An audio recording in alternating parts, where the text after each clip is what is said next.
Kabanata 20, Maliban kayong makakita ng mga tanda at kababalaghan. Ang kabanatang ito ay batay sa Juan Kapitulo 4 versikulo 43 hanggang 54. Ang mga Galilean na nagbalik mula sa Paskwa ay nagbalik ng ulat ng mga kamangha-manghang gawa ni Jesus. Ang paghatol na ipinataw sa kanyang mga gawa ng mga dignitaryo sa Jerusalem ay nagbukas ng kanyang daan sa Galilea. Marami sa mga tao ang nagdalamhati sa pang-aabuso sa templo at sa kasakiman at pagmamataas ng mga pari. Inaasahan nila na ang taong ito, na nagpaleyes sa mga pinuno, ay maaaring ang hinahanap na tagapagligtas. Ngayon ay dumating ang mga balita na tila nagpapatunay sa kanilang pinakamaliwanag na inaasahan. Naiulat na ang propeta ay nagpahayag ng kanyang sarili bilang ang Mesiyas. Ngunit ang mga tao ng Nazareth ay hindi naniwala sa kanya. Dahil dito, hindi binisita ni Jesus ang Nazareth sa kanyang paglalakbay patungong Kana.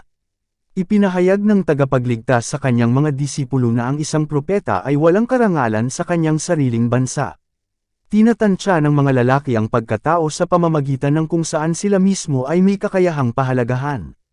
Ang makitid at makasanlibutang pag-iisip ay hinatulan ni Kristo sa pamamagitan ng kanyang abang kapanganakan, kanyang mababang kasuotan, at araw-araw na pagpapagal.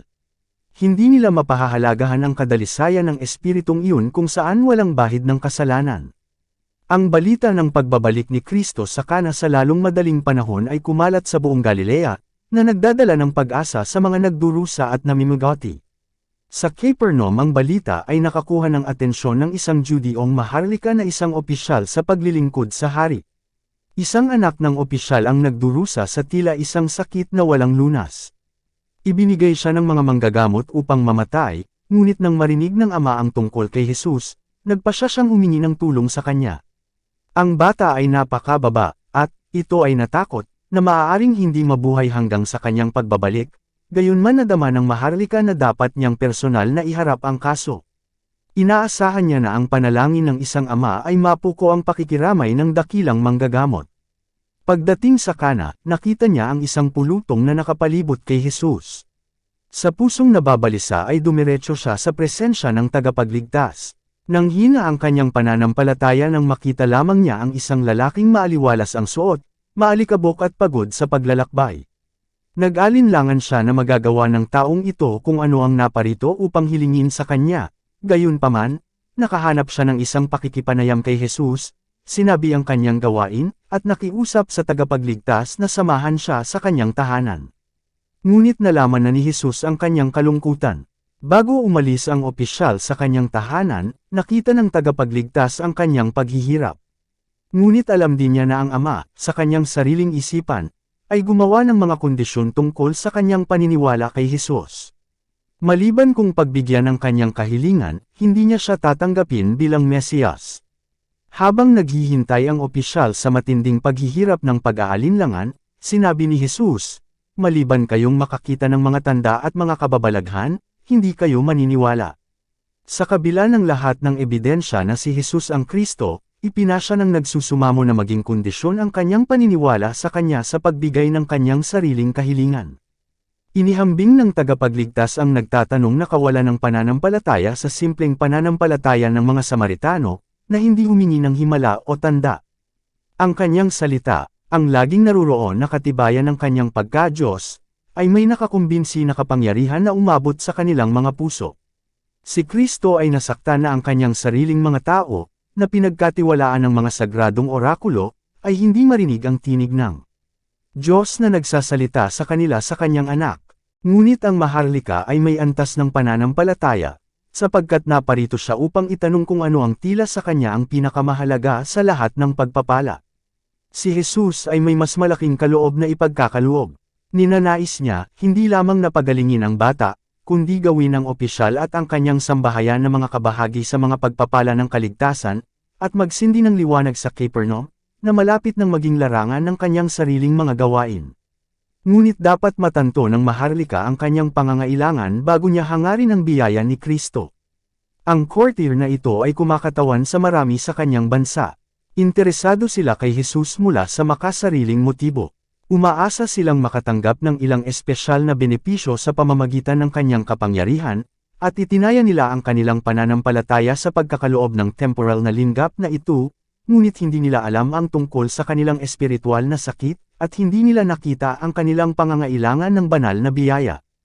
Tulad ng isang kislap ng liwanag, ang mga salita ng tagapagligtas sa Maharlika ay naglantad sa kanyang puso. Nakita niya na ang kanyang mga motibo sa paghahanap kay Jesus ay makasarili. Ang kanyang nag-aalinlangang pananampalataya ay nagpakita sa kanya sa tunay na katangian nito.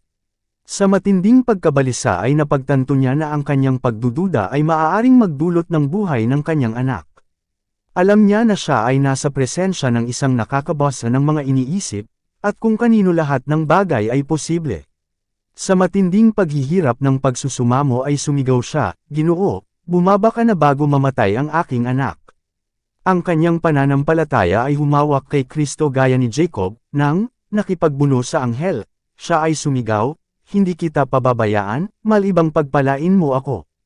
Genesis Kapitulo 32 versikulo 26. Tulad ni Jacob ay nanag siya. Ang tagapagligtas ay hindi maaaring humiwalay sa kaluluwang kumakapit sa kanya, na nagsusumamo sa matinding pangangailangan nito.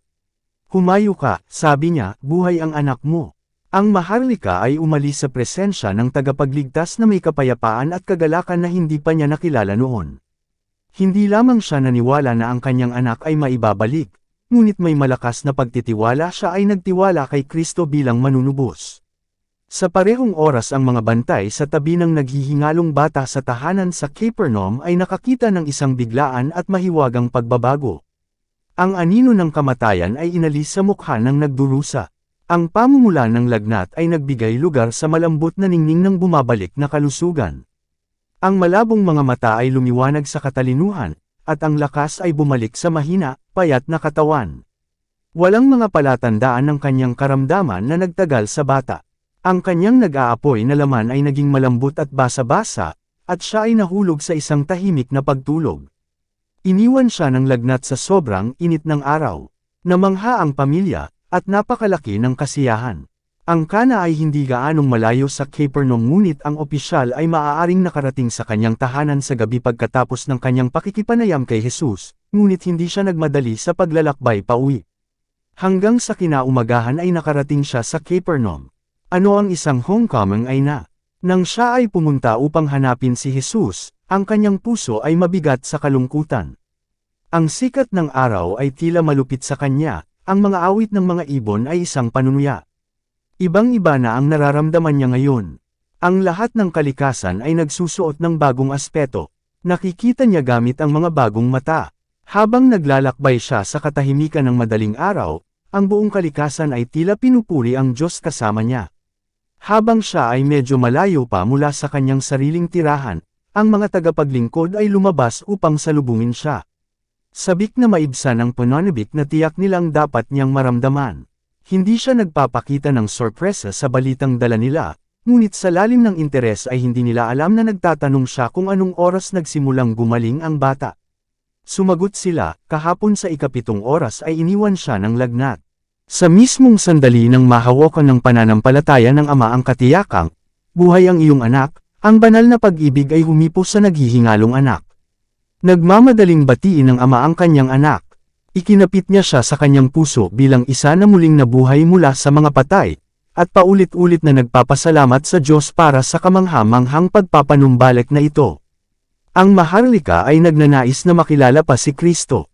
Nang marinig niya pagkatapos ang kanyang pagtuturo, siya at ang buong sambahayan niya ay naging mga alagad.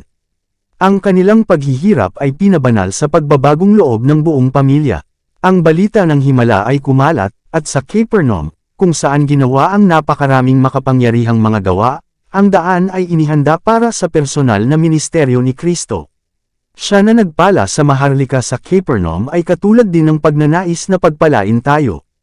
Ngunit tulad ng naghihirap na ama, madalas tayong inaakay na hanapin si Jesus sa pamamagitan ng pagnanais para sa ilang makalupang kabutihan, at sa pagbigay ng aming kahilingan ay nananatili ang aming pagtitiwala sa kanyang pag-ibig.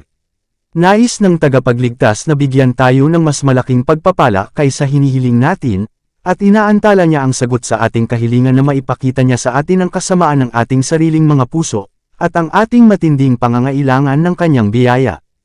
Nais niyang talikuran natin ang pagkamakasarili na umaakay sa atin na hanapin siya.